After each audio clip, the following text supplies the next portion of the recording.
Alright, in today's episode we are building one of the most complex enclosures I have ever made on the channel, like ever. We are building for the PALLAS CAT, and it is probably one of the most time-consuming enclosures I've done yet, so let's get right into it.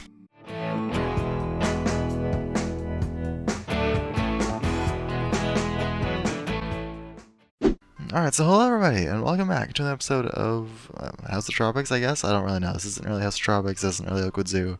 Anyway, so this is mainly the thing where we're taking a break from the House of Tropics, and we are building for the animals of the Zookeeper animal pack. So today we are building for the PALLAS CAT, the second of the Zookeeper animal pack that we were building for last week, or I guess a couple weeks ago we built for the Kirk Stick Tick, and now we are building for the PALLAS CAT. And I know that it has been a bit of a wait between that last video and today's, because first of all, this video or this enclosure took forever to build, because if you would notice in the intro and also in the thumbnail that we are building an entirely mesh cage enclosure, which I almost never do. I did one for the clouded leopard enclosure, but that was kind of a cheat because it wasn't really that difficult to make. It was mostly just building one piece of a cage and then just duplicating that over and over again. And this is technically the same thing. However, this one takes making circular mesh cages are a lot more time consuming and a lot more work, because even though you do the same kind of like dome trick where you duplicate it in like a round circle and you keep doing it over and over again until it makes a thing, it is still a lot of work because the mesh kind of overlaps and it kind of creates an annoying kind of look, and then you have to fiddle with a bunch of things and stuff and delete a bunch of pieces, add a bunch of pieces to make it look good. And it's a lot more work than just doing like the clouded leopard enclosure that we did God knows how long ago, like in March. But this was, it paid off in the end. It looks really good. I did also go through a lot, even after the cage was done, and the backstage area was done, I redid the entire inside of the cage because I had way too much foliage, and then I just, after a day of thinking about it, I was just like, it's not looking too good. So I just not erased everything, but like I got rid of most, if not all, of the foliage, and I just added more rocks, honestly, which we'll talk about in a bit. I added mostly just completely rocks to make it look like a cavern or like really cliffy kind of enclosure, because I actually, surprisingly, the day I am recording this, yesterday, I went to my local zoo, and I saw a lot of enclosures that had this like rocky kind of environment.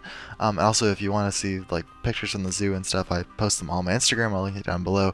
So if you want to see that, you can check it out. But at that zoo, I saw a lot of enclosures that were really like rocky and had that really kind of cliffy kind of environment. I think the one I did see yesterday was for the snow leopards. It wasn't for a PALLAS CAT or anything like that, but I did get a similar vibe to it, and this actually is very close to that kind of enclosure that I did see yesterday, and that I don't know if that was really intentional, because I didn't really think about that enclosure too much when I was building this in Zoo. I didn't realize that, but I guess it is kind of interesting the way that worked out.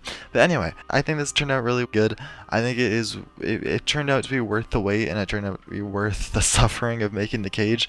Everything past the cage was primarily easy. It was just kind of fiddling around with the rocks and foliage, and I did actually get some rock work that I actually was enjoyed, because I actually made this kind of like, I wanted to use the stalagmite pieces because I've been using those for a while for like cliffs and like some walls, but I tried to use them, especially like covering up the backstage wall that's like into the mesh, but that didn't really work and it didn't look too good, so I scratched that and I started fiddling around with the tiger rocks. And I wanted to combine the temperate and the tiger rocks, but I actually ended up only using the tiger rocks, which actually looked better, I guess. Not really better, but like it looks satisfying.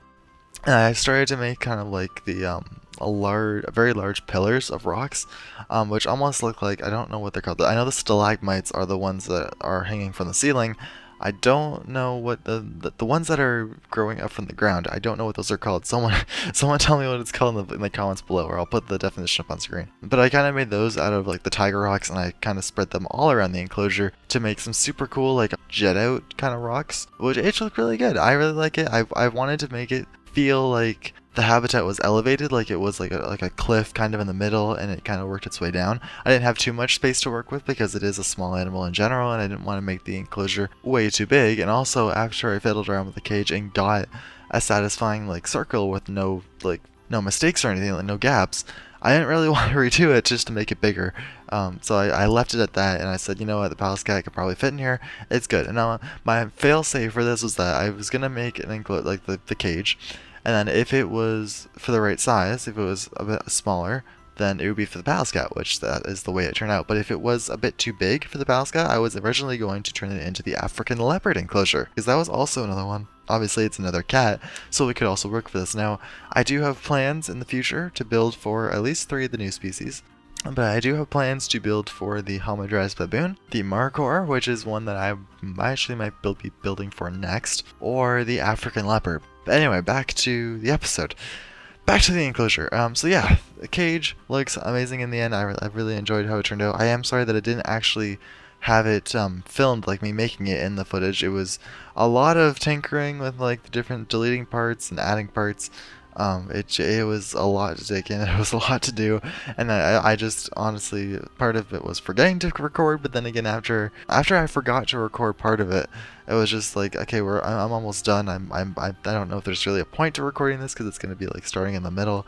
So I just ended up starting the recording from when I finished the cage, and then we would move on from that and do like the backstage area, the planters, and filling the inside of the cage with the rocks and foliage. But yeah, overall, I'm really excited about this. This is really probably one of the best enclosures that we've done so far this year. Probably, definitely up there with like ones like the pygmy hippo enclosure and what else? I don't even know what else we've done this. I guess the House of Tropics as a whole is probably pretty impressive. But yeah. Anyway, so future plans, I am probably going to lean more towards building for the Markhor next, because that is the one that makes the most sense, or at least where I'm at. I'm still kind of planning out where to put everything.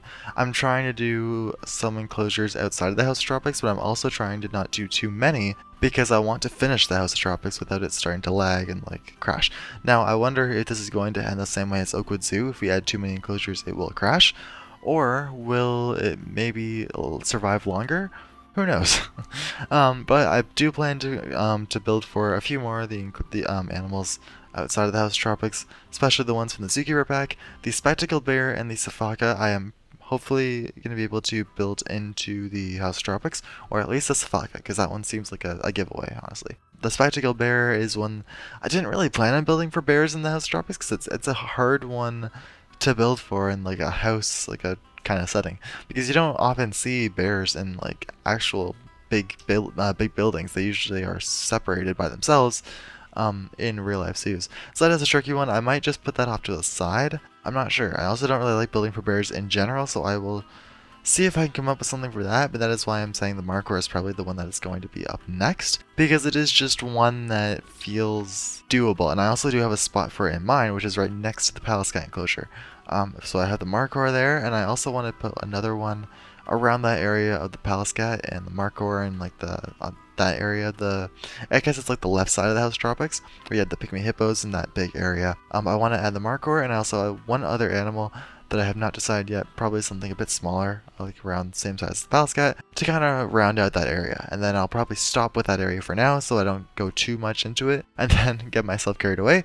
We will go back to the area with the Dik from last time, add the baboons, probably African leopard, maybe a couple more African species, and then we will finally get back to the House of Tropics. I don't know if it's going to be in that order. I will probably build for the Markhor, like I said, next, but I don't know after that what next plans are for that. But yeah, moving on from that though, what else should we talk about? We talked about a new DLC coming next year, which I was pleasantly surprised about. I genuinely did not think that was going to be announced, let alone I didn't expect it to happen, and I also didn't expect them to just openly talk about it. I was really surprised by that. The other thing I really did want to talk about is Planet Coaster 2. So Planet Coaster 2, I've honestly seen a lot of mixed reviews, or not reviews, but like opinions, I guess, about Planet Coaster 2. There is a lot that is praised about the game, and then I've also seen people that are a bit more disappointed with Planet Coaster 2. And I also get that. I get that there's a lot that is exciting about the game.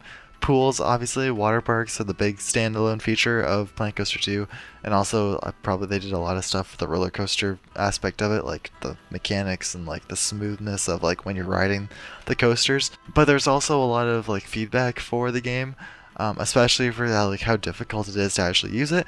And I am also kind of skeptical because some people, or not some people, because yeah, I've heard that it is hard to, if you're a Planet Zoo player, like me, because I never really got into the Planet Coaster stuff. I got the game like 4 years after it was originally released, like 2022, I think. and it just wasn't really my style. It was just kind of eh. So I didn't really like the first game, and then also I've heard people say that if you're going from Planet Zoo to Planet Coaster 2, check it out.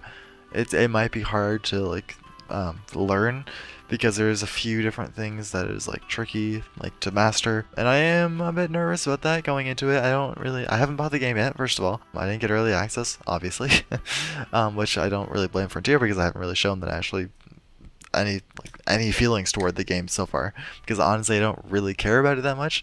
It does look like a solid game. It's just not something that I am completely sold on yet. I've seen a lot of feedback or a lot of negative feedback about it.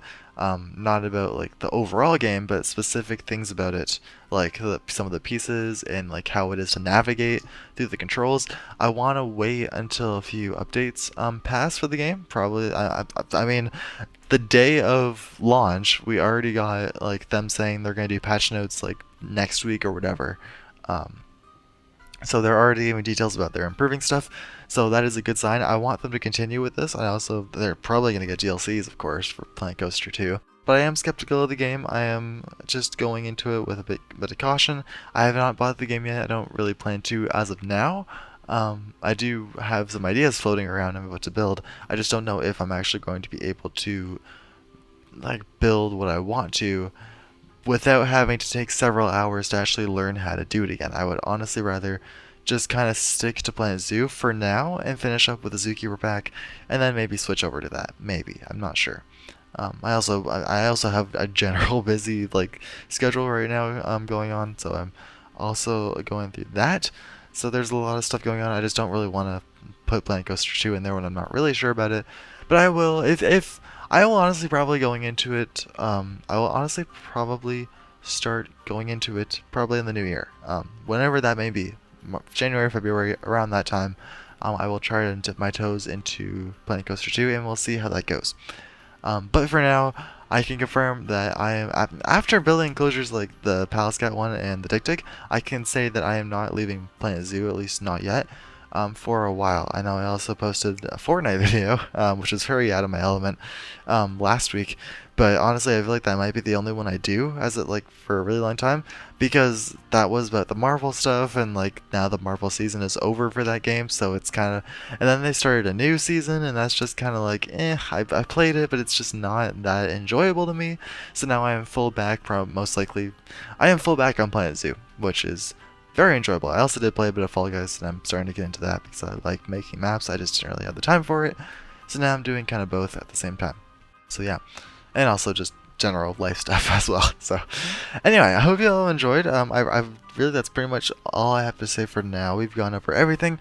I don't know how long I've actually been talking for, because I really should time myself when I'm doing this stuff. I hope you all enjoy the rest of the video. I'm assuming we are creeping up on the cinematic shots part of the episode soon.